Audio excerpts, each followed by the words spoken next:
There doesn't have to be a reason to care. Friendship is simple. Don't overthink it. Yeah, right, as if we haven't heard all that before. Really, what are friends for? For normal people, this is a platitude, not a question. However, this video is for everyone who doesn't feel so normal, so I'm actually looking for proper answers. What is having friends supposed to do for human beings? What's the point of having friends? Hi, hello, I'm Phil. Hey, I'm Pierce. Morning, I'm Todd. We work at Let's Try Again Productions, and this video belongs in the Let's Relook series. Today, let's relook friendship. What's the point of having friends? The point. Friends are supposed to be people we like spending time with, so it should feel good, right? We're interested in their lives and want to pay attention to them, and that's what it means to care about someone. There doesn't have to be a reason to care. Friendship is simple. Don't overthink it. Yeah, right, as if we haven't heard all that before. Some complications then. Even if there doesn't have to be a reason to care, there are at least conditions that lead to caring. Some are out of our control, like our schedules and locations, etc. Others are within our control, such as behaviors and characteristics in us that make it more likely for others to want us as friends. What if they don't care back? Why does that keep happening? What could we be missing about friendship that causes us to feel lonely and friendless repeatedly? Logically, if this keeps happening, it means we don't know how to maintain friendships. If we knew, we wouldn't have this problem now. And we don't feel like making new friends because it will feel like those will just fade into nothing again, like everyone else has before. How does friendship work? It's a personal belief that we shouldn't just give up because we don't know how. Anything can be learned.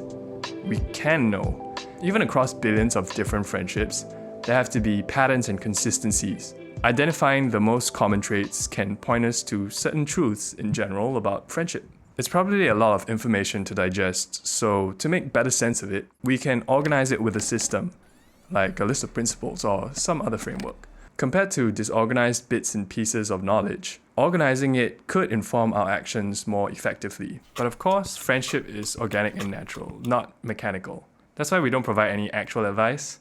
It shouldn't be approached like a checklist we have to complete. All our knowledge-driven behaviors and actions aren't just skills to facilitate friendship, they fulfill the point of friendship itself, which is to feel good around each other and care about each other. Hopefully, the result is that we become better quality friends who have more friendships that are also better in quality. So let's overthink how friendship could work. Conditions for friendship. Human relationships can be viewed in terms of probabilities. I mean, what are the odds of two strangers becoming good friends for 70 years? What if it was a group of 4? How hard or easy would that be? As human beings, we generally like the state of friendship, which roughly refers to caring about each other or mutual interest in each other's lives. So if we wanted to increase the probabilities of friendship occurring, it would be reasonable to create favorable conditions to build it and keep it going strong. This could mean that friendship is conditional. Instead of feeling jaded, perhaps this makes us more accountable in determining our relationships throughout life. However a situation turns out, we have to answer to ourselves. And we'll probably be better off the less we blame others. So here are the conditions that might create a conducive environment for friendship to bloom, grow, and hopefully thrive. In this order, we start at the bottom at D, which is our recurring interactions. Then comes C for common interests, where we can roughly recognize their personality. After that is B, the level of openness, where we have fun, the right vibes, we just click. And finally, we arrive at A, introducing vulnerability and higher levels of trust. As you can see, this is an order, not a list. That means it's a fixed step-by-step process and we can't just skip any steps or it doesn't work as well. It also functions as a tier system, showing the ascending levels of closeness if we wanted to rank our friendships. Regardless, even at the highest stage, if any ingredient from earlier goes missing, it compromises the quality of the friendship to some degree. Tier D, recurring interactions. This doesn't only have to be face-to-face, by the way. It can be over text too, because as long as people are engaging with each other, there's an exchange of attention and energy. This is the most definitive factor in my opinion. Friends spend time with each other and pay attention to each other. Personally, people who don't interact consistently enough aren't friends. Costs. Spend and pay sound like we incur costs in our friendship, because we do. Friendship has value and simply isn't free. It's only worth something because it costs something, and these can be our more measurable resources like time and money, as well as less quantifiable resources like energy, attention, and effort. It takes time and attention to learn about someone, be there for them, and even just text back. It takes money to do anything with them in the beginning, like food, tickets, stuff to get lit with, etc. It takes energy to arrange meetups, and even more to resolve conflicts because we're probably gonna disagree on something. However, even though all these can technically be considered costs, we often won't see most of it as costs. We will naturally enjoy giving our resources to build friendship because the journey is the point of friendship. It's what feels good. And giving is part of that journey. Counting all the hours and dollars we've put into the relationship would never capture the experience of friendship with all its emotions and memories. To make it transactional is counterintuitive to our humanity. Most definitive factor. Sure, people can interact often with each other and still never become friends, let alone close. For example, our co-workers and classmates. That said, we can guarantee that people who don't interact with each other definitely won't become friends. By extension, those who barely interact would probably end up being barely friends or some other in between like that. As for people who have already built existing friendships, maintaining it is easier, but so is taking it for granted. In this scenario, we probably already put in a lot of attention and time into the relationship cumulatively over a lifetime, and that strengthens the bond and makes it harder to break. But do nothing and see how long it takes to fade. No doubt, the stronger the friendship, the longer it takes, but it's still nothing if you never interact again. Perhaps most of us aren't that extreme and just end up interacting less than enough. Well, in that case, it'll at least deteriorate. We wouldn't be as close as we once were, and maybe that's okay.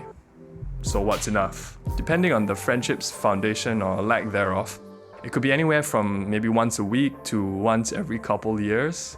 And beyond that, people could just be meeting for novelty, which is also okay. Lots of things are okay. The bar is low. More on that later though. The takeaway here is that everything fades, and that's okay. No, seriously, I mean that. I'm not trying to be sarcastic. Tier C, common interests. Since we're clear that consistent interactions don't guarantee closeness or even friendship, common interest is the next favorable condition that could increase those odds. While we can't force it if our interests don't align with their interests, it helps if we do our part by being interested in life at large. Interested in life can be interpreted as a philosophical outlook, but more importantly, it's practical. It means having hobbies or knowledge and skill in something that genuinely brings us joy, something that no one forced us to pursue. Our interests are components of our personality, so it'll definitely add substance to it. With any luck, it gives people more to be interested about in us and makes us more pleasant to be around. Knowing about each other's interests also reaches a greater level of understanding between friends. While it's entirely possible that we could have nothing in common and may not reach the C tier of connection with some friends, the bright side is that there are so many things to be interested in that finding at least one thing in common with someone else isn't the hardest thing either. Tier B, openness. The thing about common interest is that it has to be shared. This is where being open helps people grow close because it's exactly about sharing. Having substance but barely conveying it simply makes it harder for other people to understand us and what we're about. It's difficult to connect with people without understanding each other, let alone connect in a meaningful way. This is the point in the friendship where we find out whether we click or not. If we can loosen up and let our guard down so they can see us in the way we're most comfortable. This is also the part where we first build and establish trust. Sometimes it can be tricky to share ourselves with people, but common recommendations to do this well sound like it's not that deep. Just be chill. Have fun. Why so serious? Or any combination of these. Basically, don't take it so seriously. We have to acknowledge that there are ways of opening up which can lead to worsening the relationship than if we did nothing. So yes, venturing into unknown and new territory always has risks, but if we don't do it, we definitely won't make close friends. Closeness is one of those counterintuitive things where the less we force it and chase it, the better our results. So the don't take it so seriously type of advice works in this scenario. Tier A, vulnerability. The final essential element of closeness is trust, which is best almost commonly expressed by being vulnerable. Vulnerability refers to what makes us feel weak, and weakness should probably feel difficult to share, probably because doing so runs counter to survival instinct. When we open up about this, we should feel exposed. That's what gives significance to trust. If we don't feel uncomfortable about it and can just share nonchalantly and casually, then it's not really that important to us and won't mean much to others either. Because if we don't take ourselves seriously, who else is going to? Right, but didn't we just say to not take it so seriously in the part about openness? Why are we encouraging people to be serious now? Well, because serious is fine, too serious isn't. Of course, how much too serious is subjective, but generally people like people who can do both. In this case, knowing how to have fun, make jokes, relax, while also being capable of being sincere and real. Examine this statement with me. Friends can make jokes out of our pain and insecurities in a way that we'll genuinely laugh along with. For those of us in friendships like that, how often does that happen? Really, be honest.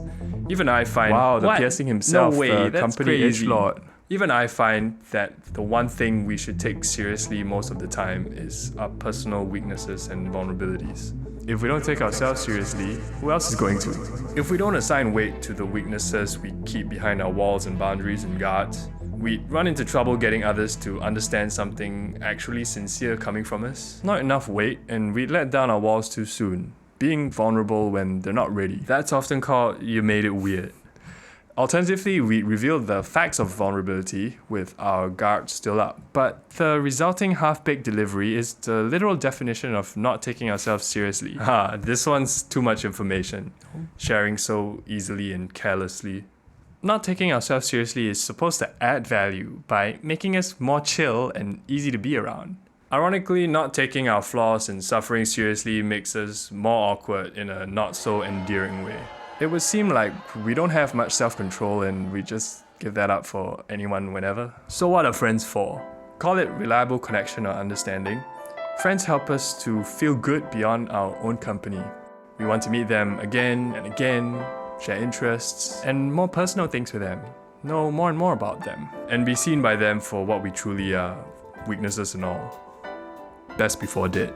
Here at LTAp, we make content about what it means to live well, as a kind of answer to everything. There could be billions of different interpretations to this, since ultimately everybody gets to decide for themselves individually. But if you're interested in our suggestions, you could stick around with us. We have a lot to answer. For a friend.